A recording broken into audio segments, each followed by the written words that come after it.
Greetings, beautiful people. You know, I love your questions and comments, and when you share your own stories with me. And I was recently asked if I might be willing to make a video about twins. This is the physical biology of two or more babies born together. And I think this is a fascinating topic. This girl who asked the question herself is a twin, and she had a couple of really good questions, like, why did we incarnate together? And will we incarnate together next time? Anyway, I'll address these questions. So let's talk about twins. We'll kind of start here with the basics. So fraternal twins are formed from two separate eggs fertilized by two separate sperm. Identical twins form when one fertilized egg splits in half, creating two separate embryos. Fraternal twins are really just like other siblings born at separate times and can be the same sex or not, and may look very different from each other and may even have different blood types, where identical twins will be the same gender and express identical physical traits and will have the same blood type and the same DNA. Although the DNA may change somewhat over time. And this is due to the differing environmental factors, home environment, nutrition, whether they're cherished or abused, pollution, and so on, as each child develops into a unique individual. And something I found interesting is that some researchers have found a third type of twin where the egg splits in half and each half is fertilized by a different sperm. And this is why some fraternal twins can look identical. Fascinating. And there are also conjoined twins where the two babies are born connected to each other. And this happens when the embryo only partially separates, and although it develops into two babies, they remain connected, sometimes at the chest or abdomen, or even at the head or brain. So they usually end up sharing internal organs, most often making the job of surgically separating them impossible. The survival rate of conjoined twins is less than 10%. And even if the surgery of separating the two is successful, only about 60% of those children survive. Yet there are those success stories we've all heard about. And speaking of twins, what about the woman who was discovered to be her own twin? With my background in biology, I find this sort of anomaly fascinating. The case where the woman was her own twin is a very rare condition called chimerism. The definition of a chimera is a phantom or an illusion. Well, you may have heard the word referred to as a monster, which is totally not fair, because in human biology, a chimera is simply a person with at least two genetically distinct types of cells. In this situation, cells that are meant to become twins. But where the two fertilized eggs fuse, each egg holding two distinct genetic codes that become one fetus, which carries two separate strands of DNA. The twin is invisible as a chimera, living microscopically inside the body as DNA. In the case of the woman who was her own twin, it existed in the DNA of her thyroid. Isn't that wild? Then there's even a more unusual condition where a person can live normally for many years, only to later discover they have a twin growing inside their body. Like the 17-year-old girl in India who found a lump in her stomach. And when the doctors performed surgery to remove the tumor, found it to be a mass that contained bones and hair and teeth. When the doctors removed it, the mass was about 2/3 the size of a full-term baby. It was her own twin growing inside her, which was the result of a rare condition called fetus in fetu. There have been numerous cases of this same condition, like the Colombian woman who gave birth to a baby who had in her abdomen the tiny, still growing body of her twin sister. The twin was removed, and the baby is now fine. But I should add here that these fetal masses that are extracted are not babies. There's no soul within the mass that would feel pain or suffering. This is simply embryonic tissue, which initially began forming as a fetus, but for whatever unique reason within each individual circumstance, the chemistry, the chemical signal coming to that group of cells was altered, changing the growth of that developing structure and the fate of that birth. Or the case of the baby who began as triplets, but at about 10 weeks or so, the dominant or host baby, as it's called, absorbed the other two fetuses. At the baby's birth, it was discovered that between the liver and kidney of the baby were two tiny structures, each holding a partially formed fetus, including spine and rib cage, umbilical cords, intestines, and even a very primitive brain. At some point during this pregnancy, there was a change in the biological designation of cell growth within the womb of the mother, and the placental nutrition, oxygen, hormones, etc., is transferred from the 3 fetuses into the 1. But as far as I'm concerned, the most amazing of all of these cases is of a 36-year-old farmer in India who was always teased because of his big belly. His stomach over time became so swollen that he looked 9 months pregnant, and eventually he could hardly breathe. Finally, the doctor had to perform emergency surgery to remove what he thought was a very large tumor that was now pressing dangerously on his diaphragm.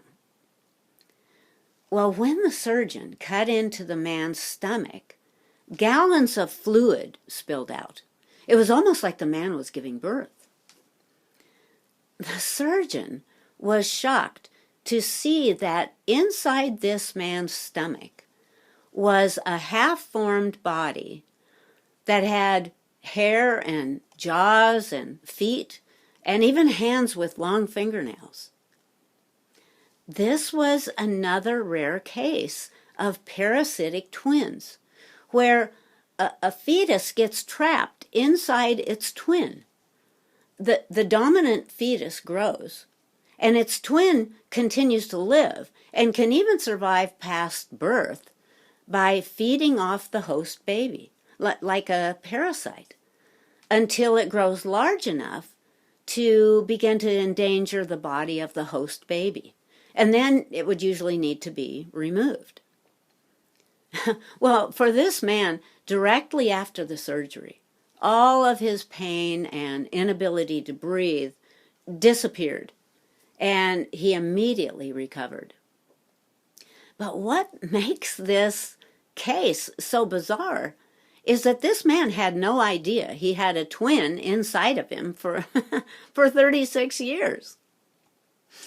Okay, enough of the strange and unusual.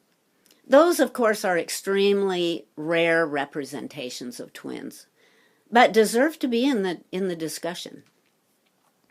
So, back to the more conventional side of the twin conversation. As I said, the concept of twins is intriguing. My mother-in-law and her sister were fraternal twins, and as different as night and day. Both girls, of course, but very different facial features and bodies. One with dark hair, one with light hair, one very domineering, one very submissive, one easygoing, and the other more uptight, and so on. Now, my grandmother was an identical twin, and her sister died shortly after the birth. So her mother decided to give the living baby both names, her own and her sister's. I thought that was a great idea. I once asked my grandmother how she felt about being an identical twin, and not surprisingly, she said, like a part of me is missing. And I really think that this missing part of herself may have entered into her deep spiritual yearning to fill an emptiness she couldn't seem to satisfy. Now, she felt that this constant craving was for God. And yeah, maybe so. But I just wondered, maybe some of that hollowness was her missing sister, with whom she had spent 9 months in the same womb. I am sure that the intensity of loneliness the surviving twin can feel must be overwhelming and difficult for others to understand. What makes this topic so interesting from a spiritual perspective is that in the case of identical twins, they are actually the same person, the same soul, two bodies within a single consciousness. And this is why they incarnated together, because it couldn't happen any other way, since they are one soul, one being, split in two for the purpose of an accelerated soul expansion. Two lives in one, so to speak. And as an aside, this is a very similar loneliness that one feels as a starseed walk-in, where the person is on a ship or a distant planet, lying in an immersion pod that directs the conscious soul signal into another body. That body will always feel like a part of them is missing, like they're not quite whole as they are. And of course, this is true. They are only partially here on Earth as a human being. And most walk-ins will have a sort of an echo of that other person, a slight remembrance that may only show up in dreams or during rest or meditation. Identical twins will always have a strong connection to each other. And how intense this bond remains will depend a lot on life circumstances, like whether or how long they remain together. Because once the babies are born, they immediately start having their own unique experiences and will begin developing into two different people. However, even if these babies are separated at birth, they will most often retain the same tastes, even in hairstyles or fashion or clothes. They're even prone to pursue similar careers and tend to, as an example, gain weight or age at the same rate or time in their lives. Well, we could also here get a little deeper into the spiritual concept of twins and how much of the soul's desire to encounter this particular experience comes from the spirit side of life, and how the soul developed from within this sort of in-between space, teetering between the integration of what we call past lives and the lives between incarnations. When souls fragment from the potential energy of the ether, they have the same past lives, where in between lives, a soul may find itself within a collective of similar frequency souls or beings. And through this merging of information, discovers more of its own tendencies and disposition. And this inclination can bring about an attraction while contemplating the next incarnation. An attraction toward a more communal dive into the physical, where it might feel a stronger connection to further fragmenting itself to gather more information, like drawing like. Therefore, more expansion of self.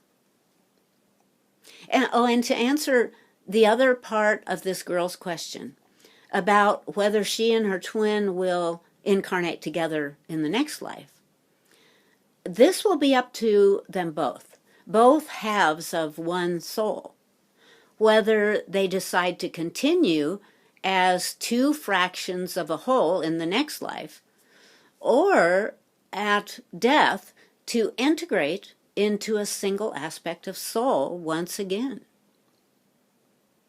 So, why would a soul want to experience incarnating as a twin? Well, many reasons. One may be that the soul is impatient to experience more than is usually possible in one lifetime and decides to split into two people, yet within the same family. So the support and love of the other will always be available.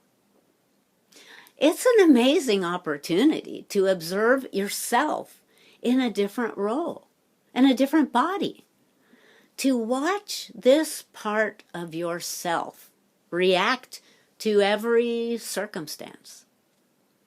And one of the reasons we come into a human life is to discover who we are. Imagine how cool that would be. The chance to know yourself better by having a constant mirror of your own consciousness right in front of you every day and night. What better way to glimpse into your own psyche?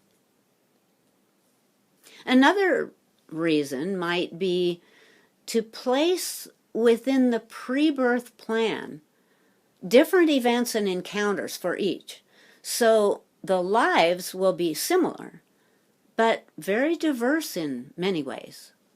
So when the soul returns home, we'll have had a very contrasting and divergent set of circumstances, events, and relationships. And by multiplying the experience, gains more wisdom to take back home. Well, I hope this is helpful in some way. And I guess if nothing else, gives a glimpse into the unique methods available to approach the diverse opportunities of learning and growing here on planet Earth. Thanks, guys. See you next time. Bye.